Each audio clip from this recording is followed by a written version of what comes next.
If you've ever laid awake in bed and done the math, okay, if I fall asleep right now, I'm gonna get this many hours of sleep, you know that a broken sleep schedule sucks. In this video, I'm gonna tell you how to fix your broken sleep schedule. I'm gonna give you the 2 best techniques to try. I'm going to tell you how to stay on that schedule once you're going to bed at the right time, and I'm gonna tell you the one thing you should never do. Let's go. So the first technique to try if you have a broken sleep schedule is to focus on your wake time versus stressing out about your bedtime. You just want to go to sleep when you are actually going to be able to fall asleep versus tossing and turning in bed, and you want to wake up at that specific time.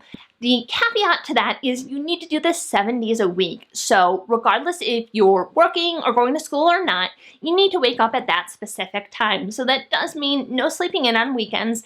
I would also really discourage you on continuing to hit snooze because it's not going to make this technique work effectively. Basically, the idea behind this is that by focusing on your wake time, it's going to help get your body into a rhythm and into a pattern, and naturally, your bedtime is going to shift as a result so that you're getting the right amount of sleep for you. Now, this technique is something that I really struggle with. I don't find it as effective because I am such a night owl. And in fact, the times that I've tried this technique, I've just ended up going to bed and getting 6 hours and just be chronically exhausted rather than going to sleep at the right time, which is why I do have this next technique that I want to share with you. This technique is by far my preferred method because it works so well. The one catch to this is it is a little bit more of a tortoise kind of method versus like a hare method where like it's slow and steady wins the race is what I'm trying to say, I guess. And basically the idea behind this, it's called the 15-minute rule. And the idea behind it is that you're gonna go to bed at whatever time makes the most sense for your current schedule. Don't stress quite as much about the wake up time as just going to bed at a specific time every night. And once you've developed the habit of, okay, I'm gonna be going to bed at, let's say 3 a.m., if that's what your schedule is, go to bed at 3 a.m. every night. And once you're comfortable with that, we're going to work on shifting back your bedtime. So the way that it works is that you are going to shift your bedtime back 15 minutes every 5 days. For most people, if you are being pretty stringent with your going to bed time, 5 days should be enough to shift that back. Although if you're struggling, do what makes the most sense for you. And every 5 days, shift your bedtime back by 15 minutes. You'll know you've reached a really good spot when you are habitually getting up a little bit before your alarm. So for me, what I do is I go to bed between 11:15 and 11:45, I would say 97% of the time.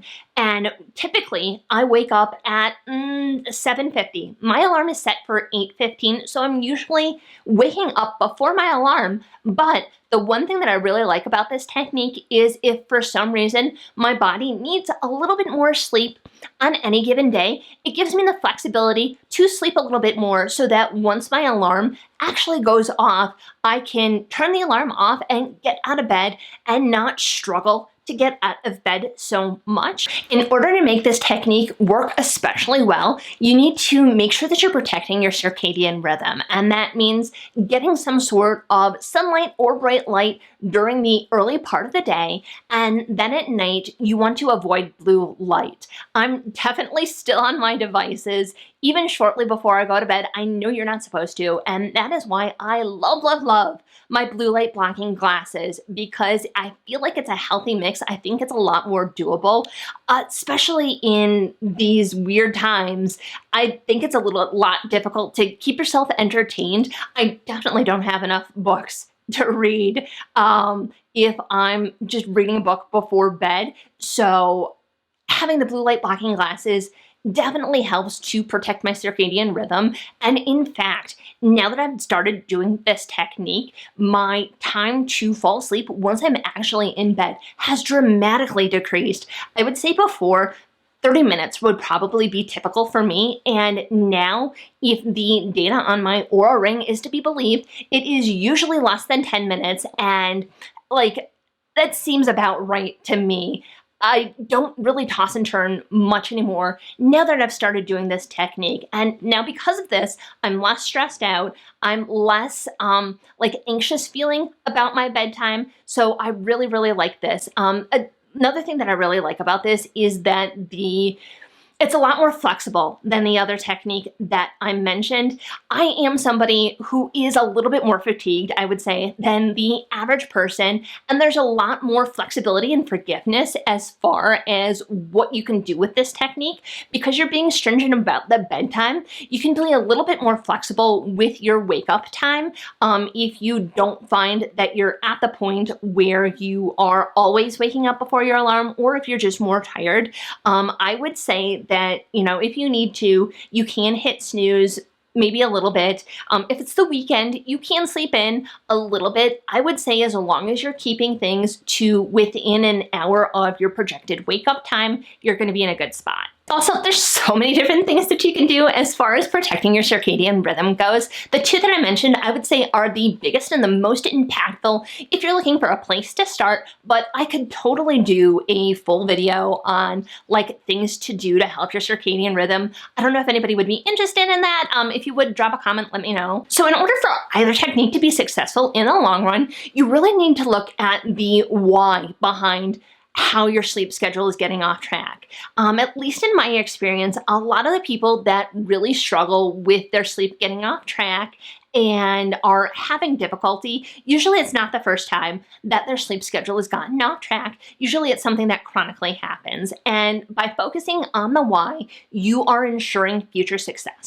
And because I've focused on the why, and I've focused a lot of the fundamentals for the technique that worked for me, I am very impressed. I previously was somebody who would definitely go to bed at like 1, 2, if it was the weekend, maybe at like 4 or 5 in the morning, which doesn't work if you're somebody who's struggling with your sleep. And now that I've done this new technique, I've been doing it since June, and that's what, like 8 months of like 97% compliance, which is revolutionary for me. Your why might totally be different from mine, and as long as you are just really analytical and looking at the reasons why you're getting so far off track in the first place, you're setting yourself up for future success. Now, one thing to be really, really careful of is that sometimes people recommend doing an all-nighter to kind of instantly reset your schedule, and I would really, really caution you against that.